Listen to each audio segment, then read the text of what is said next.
Okay, so just a quick one for those who are the first time come here. My name is Adrian. I'm actually the co-founder of Webshaper. Basically, we are a shopping cart platform.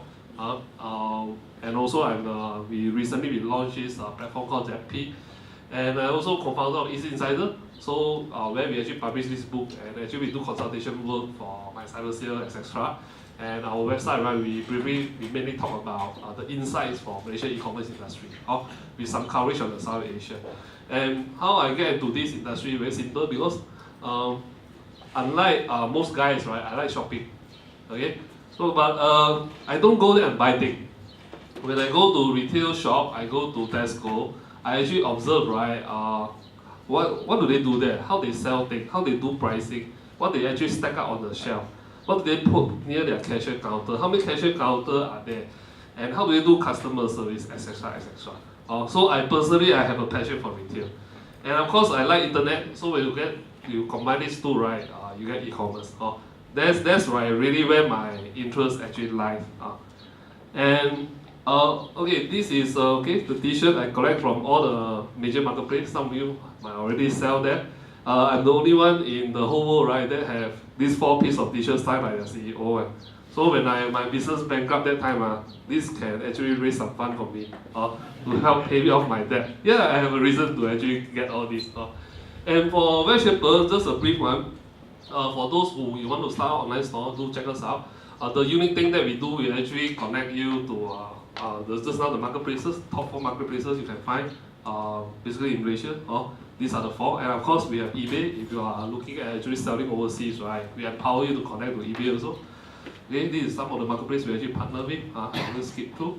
But today, if you don't care about building online store, if you just want a place, right, to actually start managing your inventory, do inventory placement, right, across the marketplace, do check out ZP. It's free to use now. Try it out, and we can actually allow, right, for each of the marketplace, you can actually manage up to 3 accounts. Again, this is free. We don't actually limit any product count, and once you use this, you will save the trouble, right, of overselling. And if you are using Lazada or you're already selling at Shopee, we support auto import from these 2 platforms as well. Any problem, just send us to support@zp.com. Okay, these are things I do. Do check out the book at book.ecInsider.my. You can actually download a free PDF copy there. And later I'm going to give out these 3 physical copies. And Mecca Group, Malaysia e-commerce aspiration, try to search for it. Join the group. I believe you can post more related questions, and you will probably find some of the questions there, discussion there, useful for your e-commerce know-how, because people from all across the industry, they are inside. And yeah, this is how I actually got into the e-commerce scene. For those who don't know, my first job tasked to sell aircon online. Okay, and this was the aircon 1 horsepower selling at 650 ringgit back then. And it was a total failure, of course. This was about 10 plus years ago. Okay. So today I'm going to talk about briefly the type of e-commerce. Just go through a quick one for those who have not attended. Who has not attended? This is the first time I attend the SITEC class, right? Anyone? Quite a number. So I will go through this one briefly. Then I'll talk about O2O. We'll talk about the benefit of if you are doing offline shop. Right? Why do you want to go online? And you're already doing online, what's the advantage, right, you will gain if you go offline? So it all both make sense, one, because we are at the emergence, right, of the online and offline world. The line is actually blurring. So we'll quickly talk about university formula for e-commerce success. For those who have not attended, this is very important, and I will cover, right, what the future roughly holds. So you can know that where the things are heading, right, and get prepared for that. Okay. So for those who have not attended yet, right, if you attended our first class, I actually talked about this. These are the few types of e-commerce model that are currently in the market. First is the B2C. B2C is a retail. You buy and sell. Okay. So a good example, Amazon. They start by buying books, they sell it. So they make a margin of profit, right?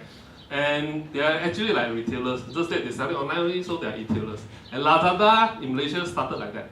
Okay. When Lazada started that time, they buy and sell before they open up for third-party seller to come on board and sell stuff. So this is direct B2C model. It's quite common, And the second is a C2C, consumer to consumer. It means when they started, right, they will, regardless whether you are business or individual, they allow you to sign an account and just sell it. Okay? So the pioneer of this will be, of course, eBay. And most of the model, right, they started off as bidding site. Okay, where you can actually upload, let's say, your second-hand goods and let people bid, start from $1 onward. Then, people who find this valuable, they go and bid until they want to bid, they pay you, and then you get the things delivered to them. C2C. A good example for local one will let out. Then you have B2B2C. So this Rakuten, most of you know Rakuten? Right? Have you purchased from there? No, that's why they kaput. They pull out from the market. Of course, they are the pioneer for B2B2C model, meaning, right, they set up a platform, they'll take care of the marketing, and also, right, they onboard the merchant means they come and ask the merchant, hey, open an account with us, upload all your products, right, we'll do the marketing, then for every transaction, right, we'll charge a commission, we have a store fee. And they don't actually carry the goods themselves and sell it, okay? So they actually empower all the merchants to onboard, and they enable, right, via the technology, via the customer service, via the business model, you to do business online. It was actually a very, very good business model. Unfortunately, after they launched in Malaysia, I would say in South Asia, you have new players like Lazada, 11 Street come into the market. And when they come into the market, they do something very different. That eventually, right, make it very hard for Rakuten business model to work. One of the things they do is, right, they onboard merchant, for example, like Monia, right, they allow you to open an account for free. Well, for Rakuten, they probably ask for a store fee 20, 30K, depends on what plan you're on. So it actually costs a merchant, right, to go on with Lazada 11 Street. Then they started to lose their edge in terms of Rakuten. And there's a bit history of Malaysia e-commerce. And then you have O2O. O2O basically means online to offline initially. But today, right, it can use interchangeably, meaning online to offline, offline to online. And there's a new term they call it new retail, or it can be called as an omni-channel also. So the whole idea is, right, just look at Group 1. It's a group buying site.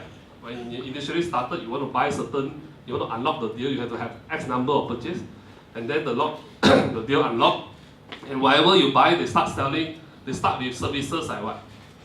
Car tinting service, car wash, massage, or even vouchers, right, of the F&B.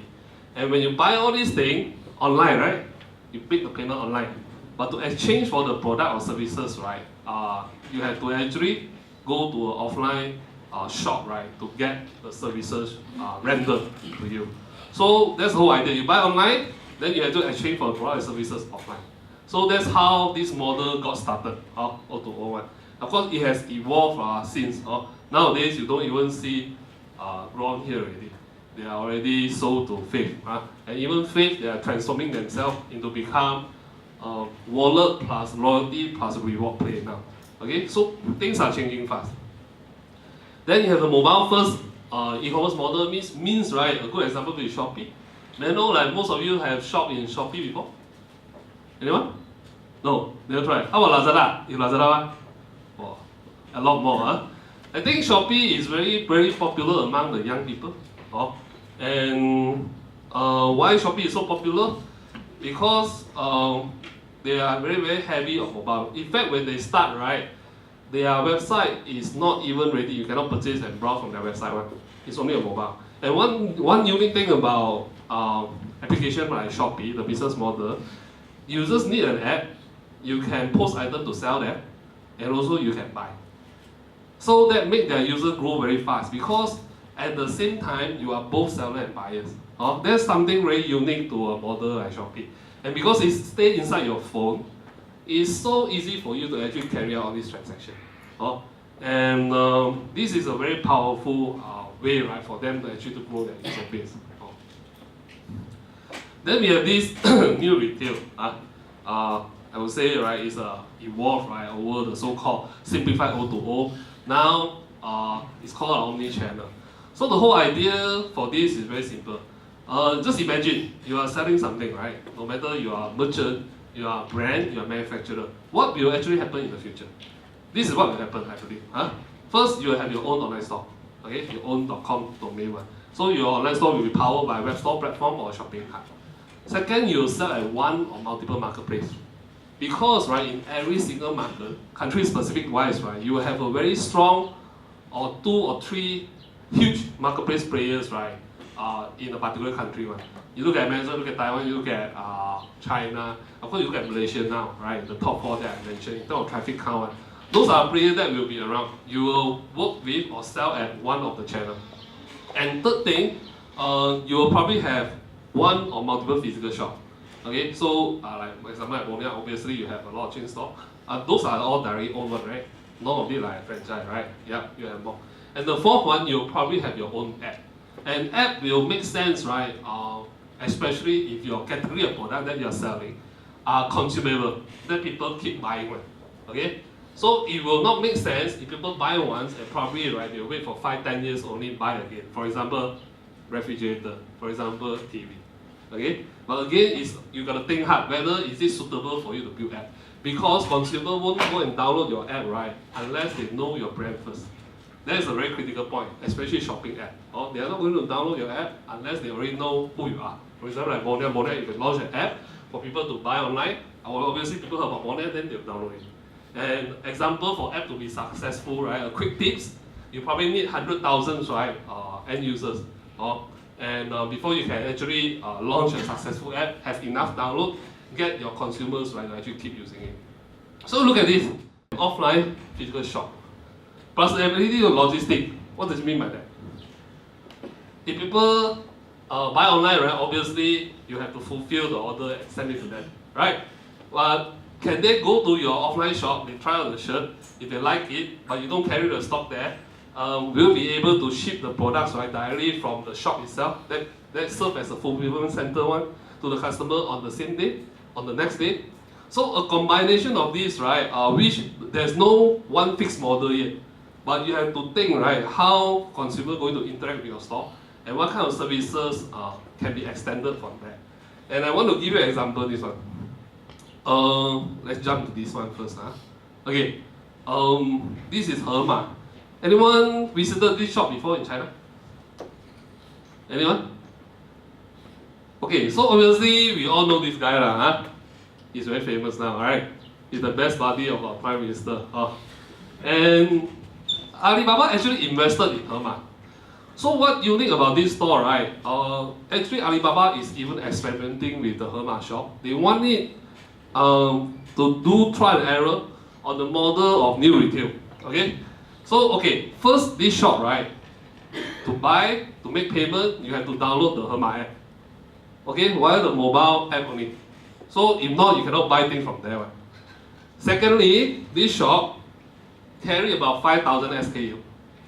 About 4,000-5,000. Of course, a lot of fresh food that you can ask them to actually cook something. You know, this is a user experience they actually brag about.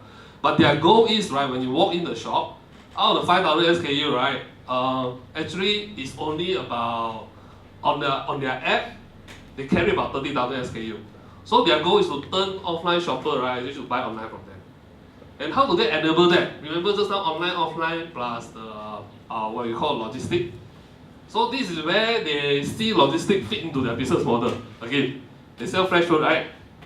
And, excuse me, they sell fresh food, and their shop, right, is intended to serve customer within the radius of 3 km only. So for this customer who stay within a radius of 3 km, you can buy from their app or you can buy at their store. They can ship to your house, right? And they promise delivery time frame in half an hour time only. Okay, that's how logistics come into play. They don't care whether order from app, order from a shop. As long as you're within 3 km radius, they can send to you in 30-minute time. This is what they promise, and you know, you must remember this is an experiment. They don't know whether it will be receive a huge success yet, but it gives you a first glimpse, right, of what omni-channel, you know, of what the evolved O2O model is all about. And imagine this, if they can serve this, right, and they can fulfill this promise, you order any fresh food, grocery, and half an hour, you know, you'll reach your house already. The question next, right, why would you need a refrigerator at home? Yep. So you might laugh, then, you know, yeah, of course, obviously everyone needs a refrigerator, right, in Malaysia, right? Especially our weather is hot one, we need our cold drinks, we need to keep our food right inside the fridge. But for China consumers, right, there are a portion of them, they start thinking already, why would I need a refrigerator at my home? Okay? And this is what happened, right, when you have online plus offline plus logistic capability that can actually deliver to your house, right, in a very consistent manner. Okay? So I hope that I give you an example what is possible. You gotta think about it. There's no perfect answer, remember. There's no right or wrong. There's a lot of experiments that are actually happening as we speak.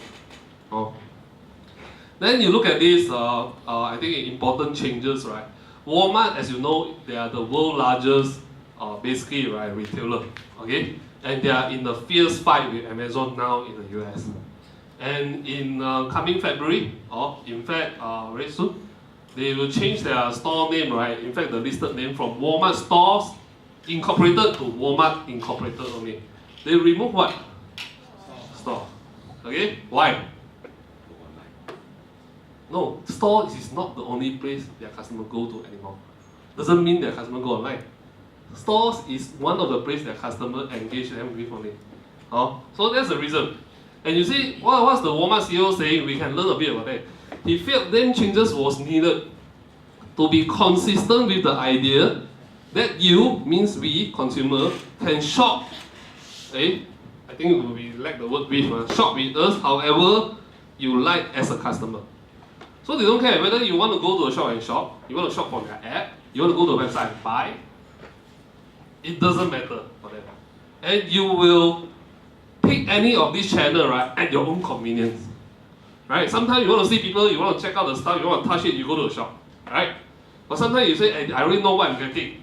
Right? I got no time now I'm in my car. I just launch my app from my mobile phone and I order. Okay?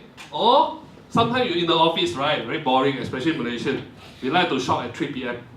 Now what time? Now it's like 2:30, right?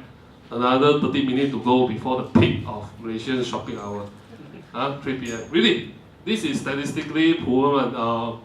The data revealed from Shopee and also Zalora, and I think IP as well, right? It shows Malaysian peak about 1 to 3, okay, shopping time. And then when your workers, right, and your colleague, right, was appear to be hardworking at that time, probably they are not doing work, they are doing something else, okay? So, and let's look at this guy, right? This guy is the head of e-commerce of Walmart, and he actually sold his company, Jet.com, right, to Walmart. Why I want to tell you about this guy is because his company, right, he started this diapers.com. Have you heard of diapers.com, this website? So actually, he's the founder. He sold to Amazon, then he don't like the way Amazon run certain part of the business, then he quit. Then he founded Jet.com. Let's look at what he said. He said, retail as increasingly channel agnostic. As long as you sell something, right, you don't care what channel. As long as your consumer there, you want to be there. So imagine now, just now we talk about online store, we talk about offline store, we talk about app, we talk about marketplaces. What if the future, virtual reality becomes something very popular? What if the future, wearables tech becomes something very popular? And consumer actually interact with it, consumer actually start buying things from it. So you as a retailer, as a brand, right, you'll be there. Okay? This is for sure. So this is what I mean by channel agnostic. And so with many points of distribution, this is for Walmart only, it doesn't apply to any of the retailer per se. It's expanding a variety of methods to get product to the customers. Okay? So obviously, I mean, imagine the point of purchase, there are so many we talk about. The point of delivery also, apart from shipment, right? Shipping via the warehouse, which is traditionally how most of the e-commerce orders are handled. Customer could have picked up the product at store, right? Or even the delivery method, right? Apart from you using now human to actually deliver drones that they are experimenting with. So it doesn't matter. There are multiple ways, right, for customer to buy from you, and there are probably multiple ways, right, for you to actually deliver the goods to the customers. As easy as it seems, the challenges here is all about integration. How you actually expose your product, right, your SKU data, the availability to the end user. So a lot of work, right, across system needed to be done before this will happen. So let's look at O2O. It's a very simple statement. There's a consumer purchase product services online. Or it can be web, it can be app. These are the most two-way, right? Common channel we actually purchase online from. And get the product or redeem the services offline. This is traditionally, right? This is what it means. Huh? Remember, it has evolved to become multi-channel nowadays. And look at the type of O2O. Any of these have you tried? Like transport, Uber, Grab, I believe, right? You actually order the car, right, using an app. Then they have to come, they have to actually pick you up. Have you tried services like Zepto? So how do you find it? Yeah. And why do you use Zepto? What kind of value it brings to you? It's a third-party delivery service. Yeah. So like an office boy, right? For me, I personally use it like office boy because last time I want to pick up some check, then the customer quite a distance away. Then I got no time to go there. I will use Zepto, right, actually, to help me to pick up a check. I tried it once. But the fee is quite high. Yeah. But you save time. Yeah. You save time. Right? And we don't need to open an account with GDEX. Right? Assume you don't already have a GDEX account, right? Or PostAzu. You have to save time. So I personally use Zepto services. I just want to pick up a check from my customers in some place in Semangat. It cost me 30 ringgit to go there and forth. But you must understand, if I travel myself also, back and forth, right, about 2 hours. So I will pay for that 30 ringgit to pick up my check. Of course, the check must be more than 30 ringgit lah. If not, then ask them to keep it, okay? Then services like the lorry, you want to move house or whatever. Now you can actually book the lorry service, right, using the website as well. If not, traditionally, how do we do that? Ask around, or see all the highway, right? So beneath it, then they got number, lorry 171, then we call. Right? That's what we do. And then services, like Made Easy, on demand made, okay? You can actually order. Then obviously the maid need to go to your house to help you clean it. And then you have Service Hero, you have our team. Apart from cleaning services, they offer like aircon services, they offer plumbing services. All these are on demand, okay? And booking ticketing. So I think these are more common. Obviously, you buy airline ticket, you need to go there, right? Because they'll pick you from point A to point B. You're going to go to the airport. And TGV, right? I think I use this very heavily. One month on average, I watch about 4 times of movie. So I bought the ticket, then I have to go to the cinema itself, right, to enjoy the movie experience. Then you have these daily deals like Faith, but again, they are transforming. As I said, they are now becoming more like loyalty and reward, and payment has become one of their important game plan moving forward. Then you have retail, okay? And any Watson customer here with Watson card one? Yeah? I think they did, right? Have you purchased online? And then have you purchased online and get it delivered to the shop and pick up? Not yet. If not yet, you should try out. I think this is a very classic example, right? If you want to know our experience O2O, Watson is one of it. Because they allow you to buy online, you can specify which store, right, you want the goods to actually deliver to. And if it's ready to be picked up, they will inform you, then you can go there and pick up your goods. So this if you ask me, right, probably the easiest and lower hanging fruit, right? And offline store can do, right, when it comes to O2O. O2O, buy online, redeem services online. Those are the things we call about. And the key thing is, right, you can further develop into 2 things. First is they come to you. Okay? Grab, Zepto, all these, they will have to actually, right, come to you to actually render the service. The other part is you have to go to them. Means there's a physical point, they don't move one. You need to go there and redeem your product and services. That's pretty simple and straightforward. And this is the more important part. I think as a retail, this is something actually you can do now. You want to do O2O, you get buy online, get products offline. Okay? And for this, the retail shop, you can support the in-store pickup. Okay? Because some customers, right, they just want their product fast. They don't want to wait for the time of shipment. And obviously, if you have more shop, the more coverage you will have. Okay? And the second part, you can actually, right, send to the lockers. Anyone that done this before? You selling things one? Or you buy things, right? Have you picked up your products at the lockers before? Anyone? No. So this probably wouldn't work, right? But it's too early to judge. Huh? We'll see, because consumer behavior, right, takes time to form. Okay? And even at the point we're talking about e-commerce now, right? Amazon has been in the business for more than what? 20 over years. Right? And then only they become this size. So you'll see where this will go from here. And then remember, O2O, it always goes both ways. Okay? And for the online, right, you utilize internet as a platform. Okay, they can buy from you, in particular your own web store. That will be the key. And how to actually facilitate all this, right? The key is the payment have to be made online. Okay? If they don't make the payment online, you can't really secure them as a customer. Which means if you order, you have a web store like Watson, right? You go there and buy things. If they don't make the payment online yet, I wouldn't consider it a real O2O. Because after they make the payment, they confirm the product and services, then only they go to your store and pick up. Then your physical shop, right, can probably serve as the fulfillment to actually deliver the products, right, to the customers. Then let's look at this. Why we talk about all this O2O omni-channel now? You look at this slide, right? What does it tell you? Share of retail sales, right? E-commerce sales as a percentage of retail sales by 2020, which is the Visit Malaysia year, right? 2020, recently very famous for the logo.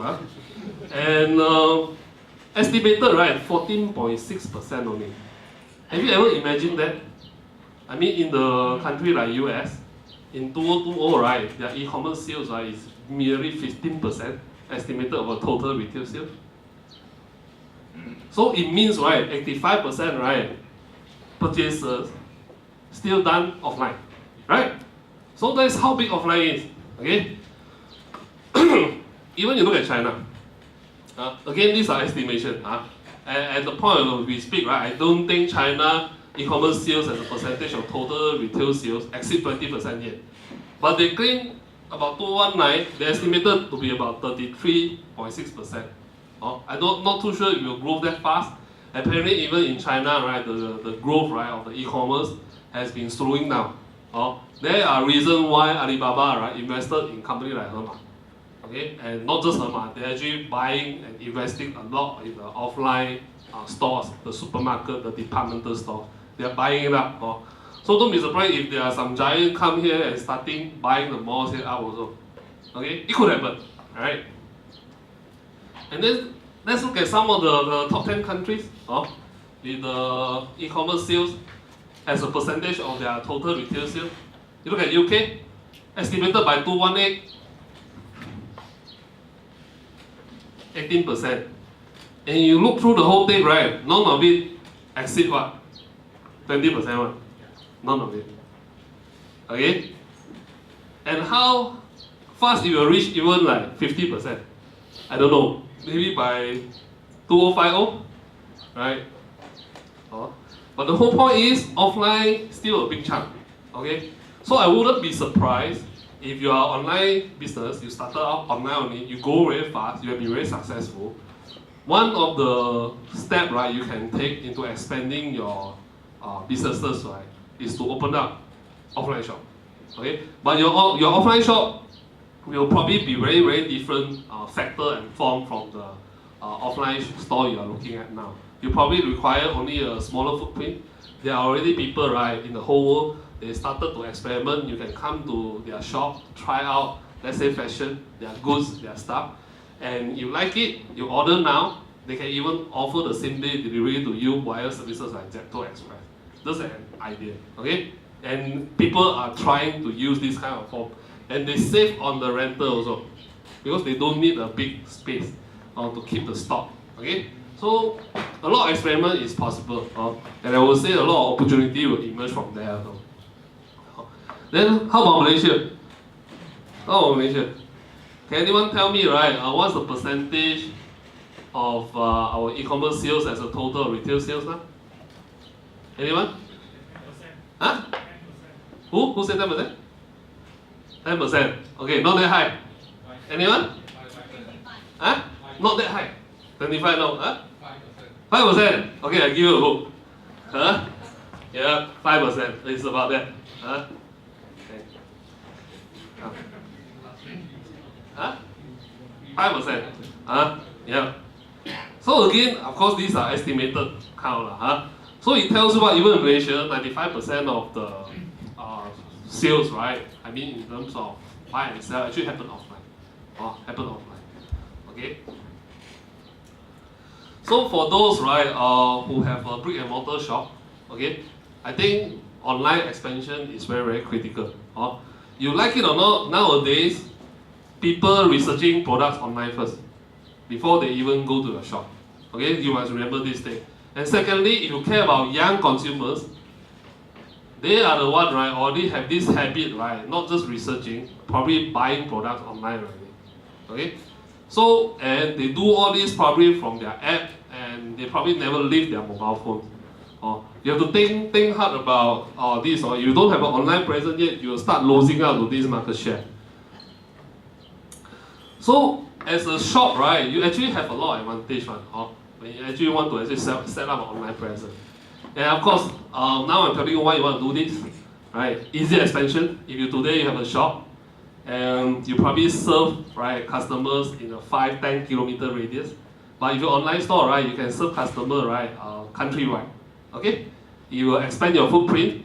You will probably, right, serve customers, right, from all over the world. If your product they can find and there's a demand in particular market, as long as you can ship it to them, okay, you will have their business.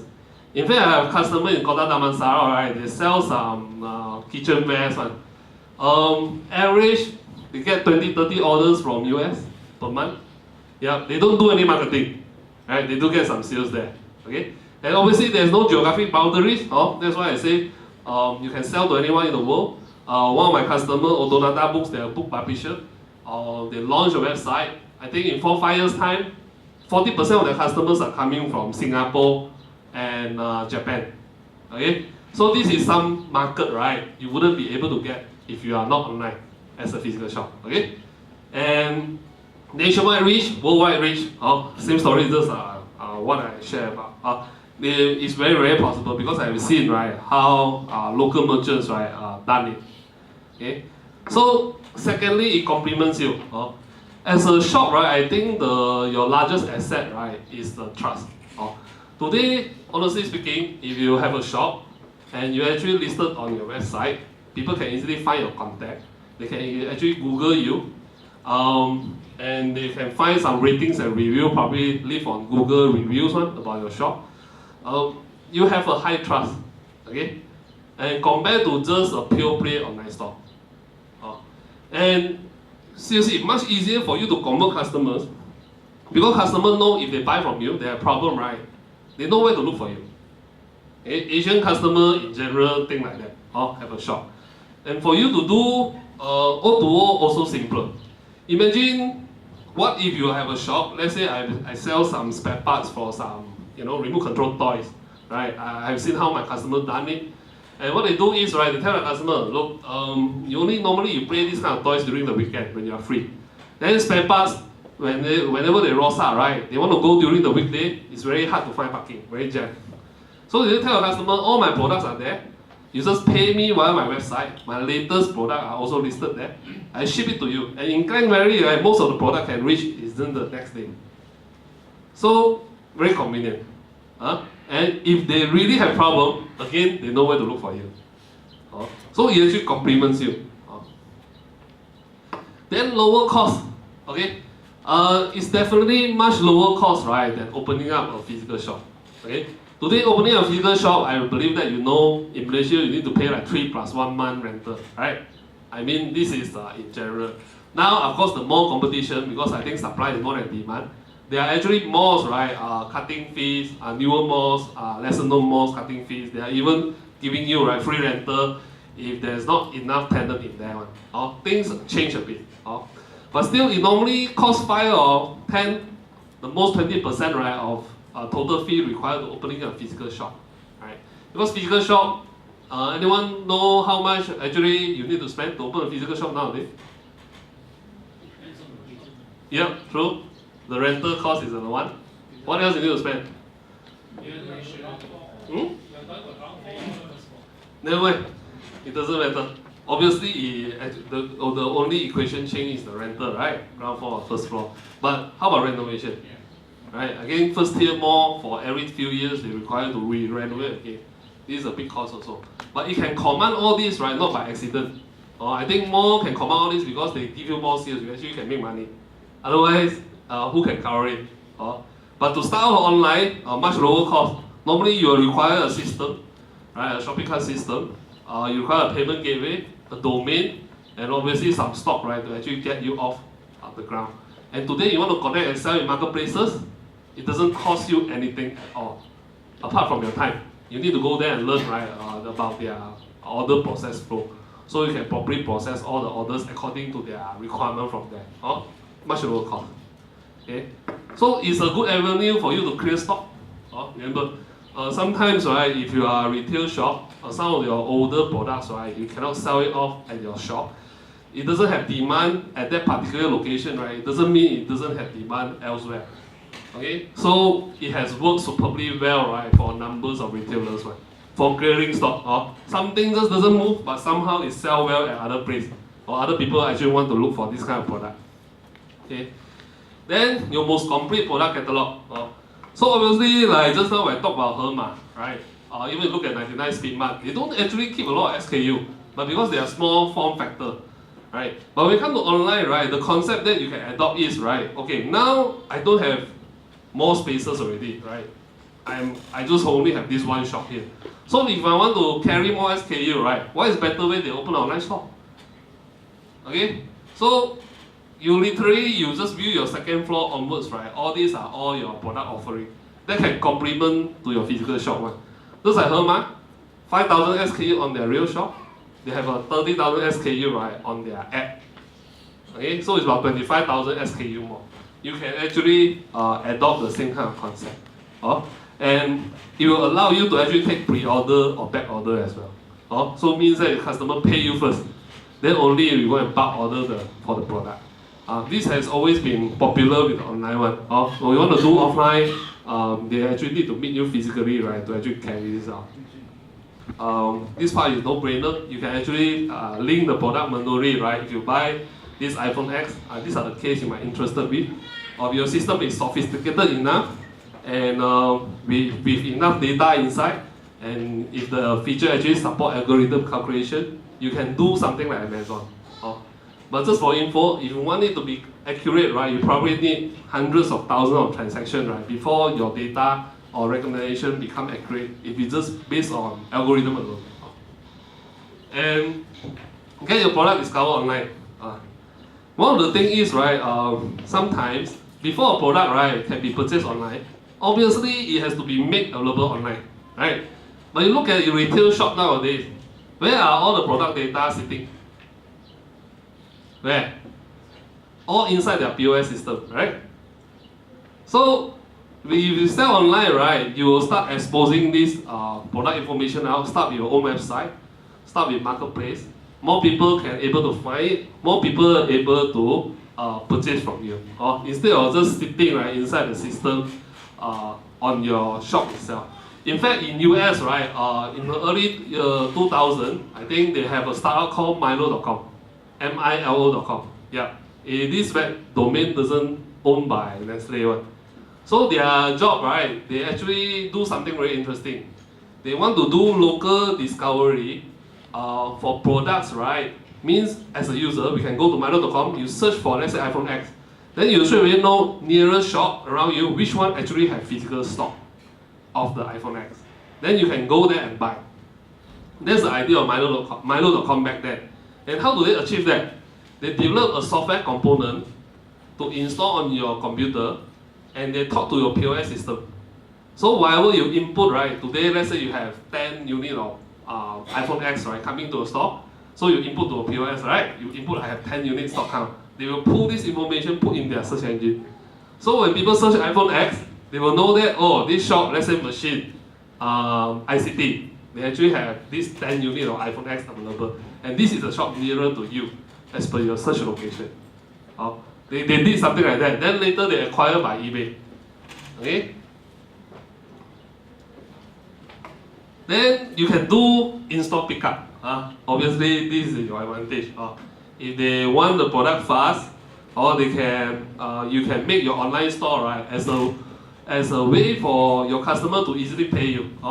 Then make sure you have the stock, and when it's ready to pick up, inform the customers, right? Let them come over, and you can actually reduce the delivery cost this way, or save the customer money also.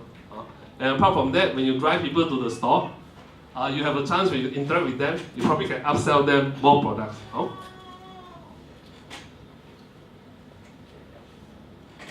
Then these are the advantage, right? If you're running a physical store one, that online alone, right, can't beat you one. Okay. Obviously, if you're in the business for 1-2 years time, you have a customer base. If not, I think you go out of business already. And this customer already trusts you. And when you want to launch an online store that time, you just need to market to the existing customer base. You will have sales. Okay, I've seen it done multiple times, and I'm saying in Malaysia context. If you don't have sales, you have physical stock, you never tell your customers, right, that you actually have an online store. Remember, they trust you already. And the traffic, well, you have of your online store one, if they don't buy now, give them incentive, right? Sometimes vouchers, right, to actually purchase your online store. You can convert them. And the third, you have stock. Okay, stock that actually sits on your physical store now. And a lot of people, when they want something, right, they want it fast. They can come to you first. And I think the sensors, right? Why 95% of Malaysia, right? I mean, still buy offline yet. I mean, a lot of these retail sales still happen offline. Obviously, you can see the thing. You can touch, you can smell it, you can feel it. You can even hear the sound if you're buying some musical instruments. All these sensors are important to help us to make decisions. We still interact right this way, or it cannot be replaced. I give you an example like I like to use an example like Christian, right? They sell shoes. She told me, right, even though they have been doing online for years, actually a lot of people heard about them, but they never buy because, right, they cannot see, they cannot touch, they cannot feel the material of her shoes. That's her feedback, right, of the potential customers. And then you can do in-store pickup again. This is your advantage when you actually sell online. I rest. I take some water first. Yeah, right. Water for me.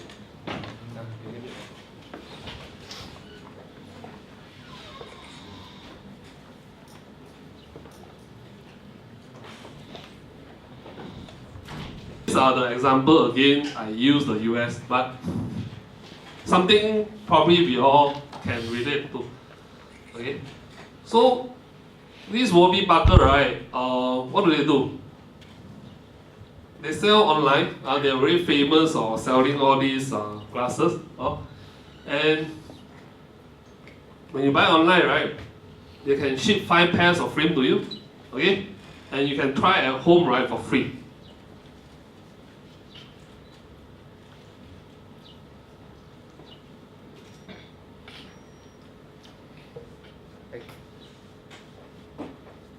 So here's what they found, right, when they started to experiment with their online store. You look at that, their sales, right, is about US 3,000 per square foot. It's considered very, very successful in terms of retail sales wise.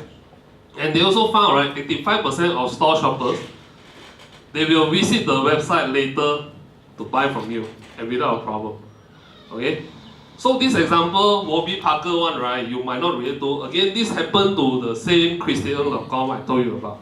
When she opened up her store, right, the first store in Utama, okay, all the while she has been selling online only. And then when I asked her, hey, how's the shop, right, your first shop doing? She said very well, earn 1 more zero in profit. Okay, the shop. And I said, hey, that's interesting. Then I asked her, what do you find out? Then this is exactly what she said. She said, I found, right, there's a lot of people heard about us. They don't buy from us, but when they see my shop, they come in, they check out my product, they touch it, they look at my materials, they feel it's value for money, they buy, and then the next time, they have no problem buying from me online again. In fact, a number of the customers I go online and shop. This is what the same right experience right and the Warby Parker they all find out. And you're gonna ask yourself, does mode of selling matters? That's what we talk about. You know, you have desktop commerce, which is what we actually do right when we are in office. Social commerce, if you're just a page. And I think Asian, Malaysian, we like to do this, right? PM, right? You know, don't talk about that. And mobile commerce can be a web, virtual reality commerce, it doesn't matter. The whole point is, right, if your consumer is there, you have to be there. I mean, in mass, okay? Unless, this is some of the things they do, you look at their offline shop. Actually, whatever product display on the left is the same at the right one. So it's like in symmetry one. They want the customer that browse either way, right? Have the same kind of experience. And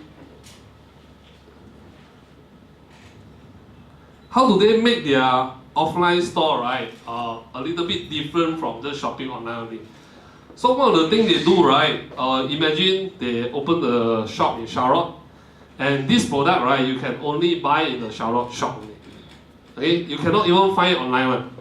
You want this product, this particular model, only the physical shop and this Charlotte location carry. That's why they do, right, exclusive product tied to the physical shop. To actually make people, right, go to the shop and purchase. Then we look at Amazon Books. Isn't it funny, right? Amazon Books, right, that started off selling online one, eventually kills some Barnes and Noble, right? They want to open the offline shop. Right? So what were they thinking? Okay. So you look at some of their shop chatting. This is what they do. All these, right, most popular books, right, they are based on their online data to display one. So not just retail sales per se. They are the purchasers from all over America. The top 5, this is how they actually display at their bookstore. Okay. Then every single books, right, you will see, they are trying to upsell and promote their Kindle ebook to you. Okay, so they display it, they actually let you try it out. These are the review, and all these review, right, normally they display books with review with 4.5 or 4.4 or 4.5 star above. And all these reviews are captured online. Then they display on every single book display. And then you'll notice something. You notice how these book arrangements are different from what we see in MPH or popular here? Anyone can tell me?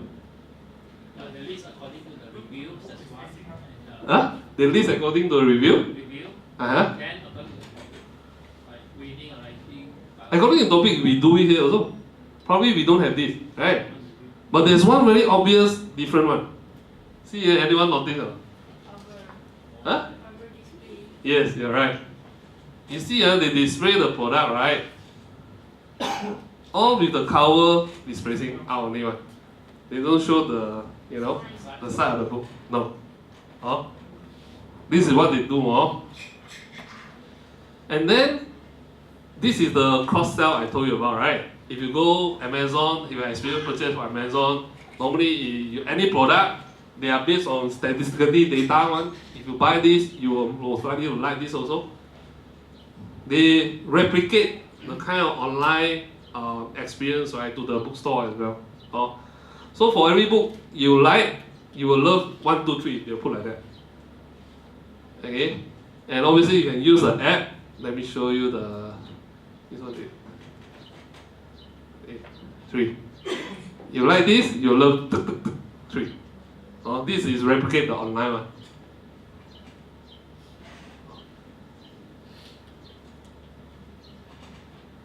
So now we have this. Anyone read about this? Amazon Go? Yeah. How is it different from Hema? Yeah. Hema, you still need to scan the thing. Okay? And it goes to a card. You need to make payment. But for this, right, you don't do any scanning. So how the hell? You don't do any scanning.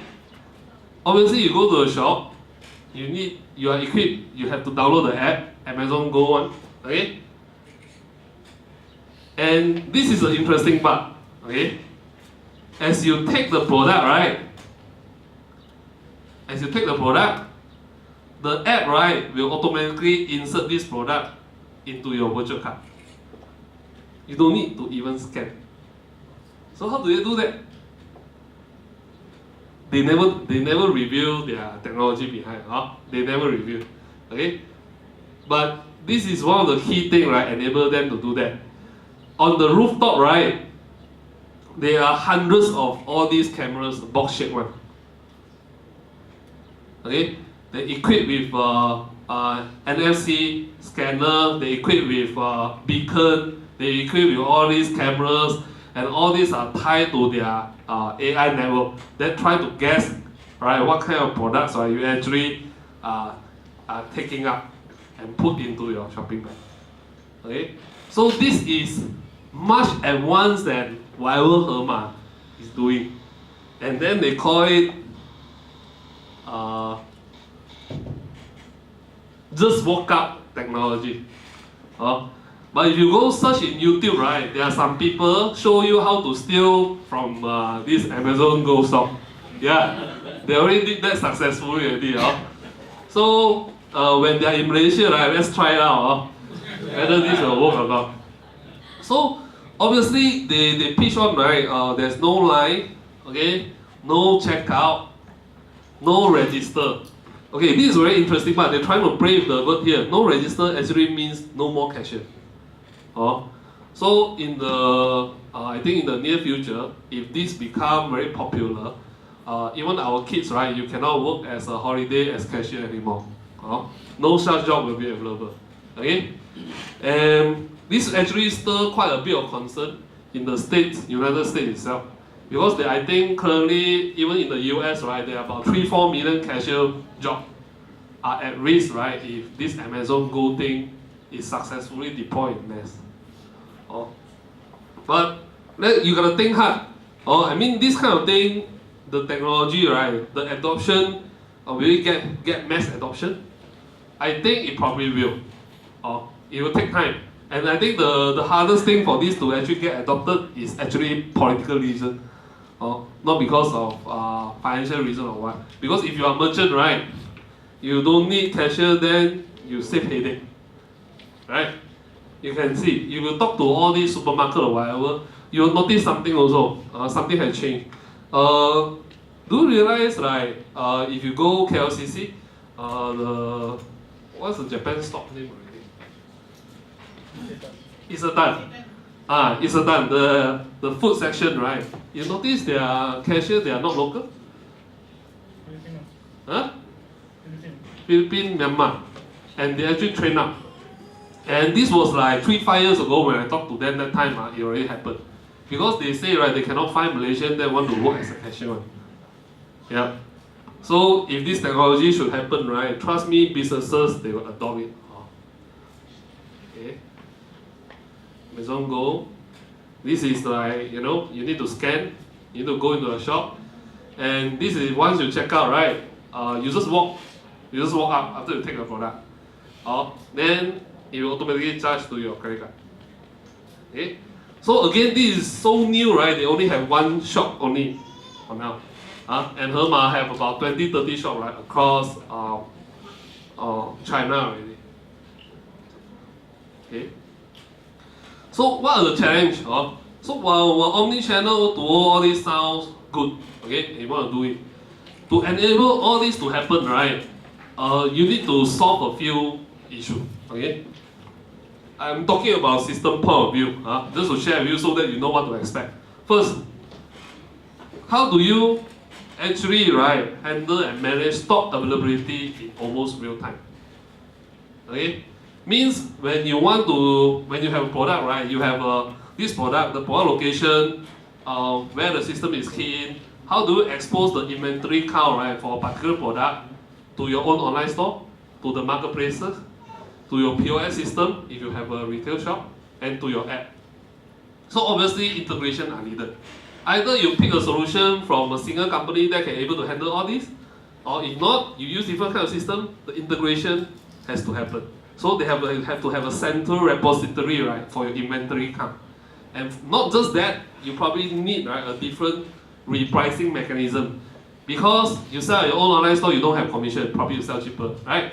But you sell a marketplace, you need to add in the commission count. So the price might be higher than your own online store. But you sell in physical store because you say, okay, now I give you more service. You come and interact with my people, they talk to you, they give you professional advice. You probably want to sell even higher price. So inventory mechanism and ability to reprice the product across the channel is needed. And it has to be done and some part of the software. Oh, it has to happen. And how about your member loyalty system? Okay, this again very simple idea. Just imagine today Tesco or Justco, you are members, right? And for every ringgit we spend, we are given 1 point, correct? I mean, especially for Justco, Aeon. But if Justco today launch Justco online shopping, let's assume they don't have it yet, and you go there and buy products, do they recognize you, right, as, okay, if you log in already, do they already know you are actually a Justco member? So obviously they have to have a mechanism when you sign up as a Justco online store member that time, right, to link back to your existing card membership, right? And once they know that, only they can properly, right, reward you with all the points, whether you buy online or offline. Then the second part is, right, Justco, as you know, you buy up to a certain amount, you can redeem for vouchers. So can this voucher be redeemed online as well? Or can they be actually came online and ship it to you while offline, then later you can go offline and buy and utilize the voucher also? So this seamless integration, again, it has to happen between your online store, your membership system, and all your point of sales system that currently run in your business. Right? So again, we are talking about integration, or if you're running different kind of, that's why this is mainly for the offline shop. Online storefront, or things like web shipper that actually power your online store. ERP, it can be from your accounting perspective, or accounting module where you actually handle your inventory portion one, or the app itself. So all these have to integrate. And I think if you are a physical store today, right, you want to do online, and the challenges actually just goes beyond integration itself. Okay, why do I say that? Okay, you just imagine, right, if today you have one shop or multiple shops, how do you structure your stores? Normally one shop you have a store manager, right? You have assistant store manager, then you have retail associate that do sales, and they have a target to meet, right? So if they hit certain target, they'll be rewarded with certain bonuses. They share in the commission.